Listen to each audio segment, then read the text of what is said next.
முருகா திருவடியும் தண்டையும் சிலம்பும் சிலம்பூடுருவ பொறுவடிவேலும் கடம்பும் தடம்புயம் ஆறிரண்டும் மறுவடிவான வதனங்கள் ஆறும் மலர் கண்களும் உருவடிவாய் வந்து என் உள்ளம் குளிர குதி கொண்டவே வெற்றிவேல் முருகனுக்கு அரோகரா.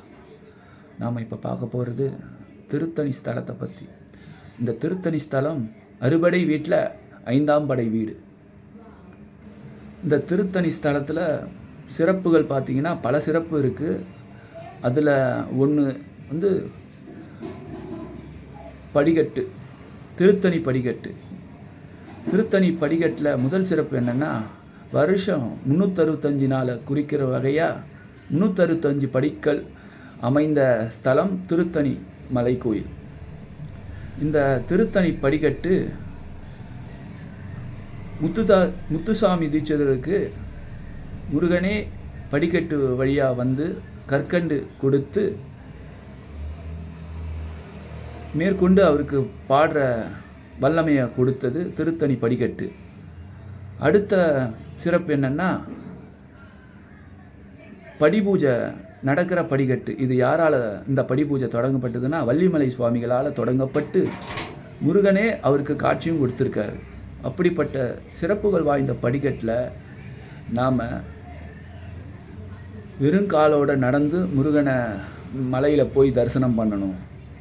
நீங்கள் எந்த காரணத்துக்கு கொண்டும் இந்த மலையில் படிக்கட்டில் மலை போய் முருகனை தரிசனம் பண்ணுறதுக்கு செருப்பை பயன்படுத்தாதீங்க. இது என்னோட தாழ்மையான வேண்டுகோள். இது நீங்கள் போய் மலை ஏறி தரிசனம் பண்ணி உங்களுக்கு பாதகத்தை தேடிக்கிற மாதிரி ஆகிடும். தயவுசெய்து அந்த தப்பை யாருமே பண்ணிடாதீங்க.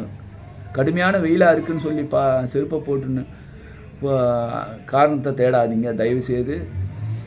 அப்படி சிறப்பு வாய்ந்த படிக்கட்டு திருத்தணி படிக்கட்டு. நான் 2 நாள் முன்னாடி போய் சாமியை பார்க்கும்போது செருப்பு போட்டுக்கிட்டு மலை மேலே வரைக்கும் செருப்பை போட்டுக்கிட்டு பக்தர்கள் அவ்வளோ பெரிய அபத்தம் பண்ணிக்கிட்டு இருக்காங்க. அது ரொம்ப பெரிய அபத்தமான விஷயம். அந்த தப்பை யாரும் பண்ணிடாதீங்க தயவுசெய்து.